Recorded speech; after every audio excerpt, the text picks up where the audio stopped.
Welcome to Thirlestane Castle. My name is Edward. And I'm Sarah. Thirlestane Castle is in the heart of the Scottish borders and is one of the oldest and finest castles in Scotland, dating back to 1590. Come with us, we'd love to show you around.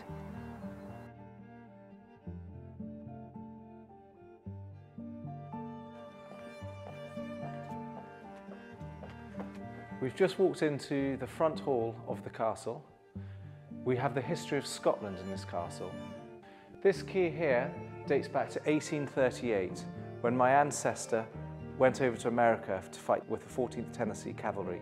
On his way down the coast, he became very ill with malaria. And just before he died, his troops made a fort around him, and he named that fort Lauderdale. Fort Lauderdale as it's known now, which is named after our family. We're now in the oldest part of the castle, known as the Keep, which dates back to 1590, with the walls being 14 foot thick. This picture up here is of John Maitland, 1st Baron Maitland, who built the castle in 1590. And that's his brother, William of Leathington, elder brother, who was Secretary of State to Mary, Queen of Scots. We are here on the main staircase, which leads up to the staterooms upstairs, and this is where the ceilings start getting really interesting. These ceilings date back to 1670, and people come from all over the world to see these ceilings. They were done by the famous plasterer George Dunsterfield, who went on to do the ceilings at Holyrood Palace in Edinburgh. So we're now in the state drawing room, which is the biggest room in the castle, and very, very popular for all the guests who come and stay here. These pictures here are from the School of Canaletto, dating back to the late 17th, early 18th century.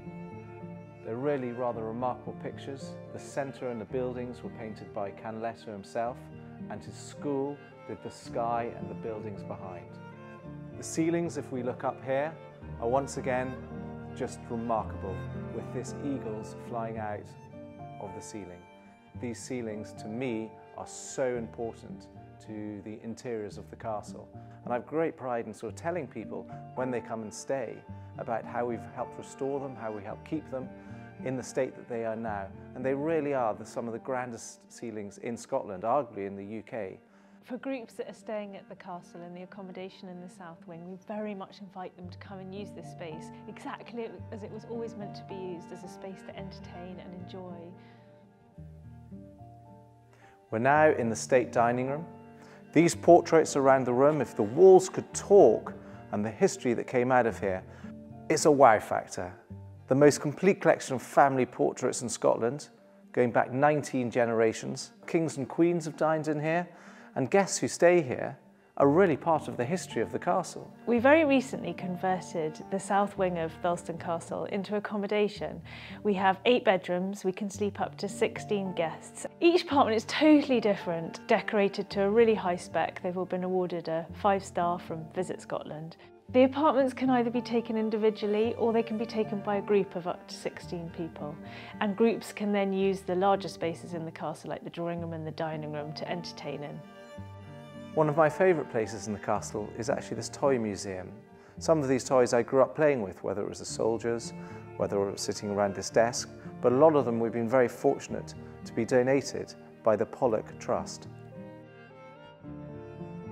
We very much hope you've enjoyed this snippet of a tour around the castle, and there is so much more to see.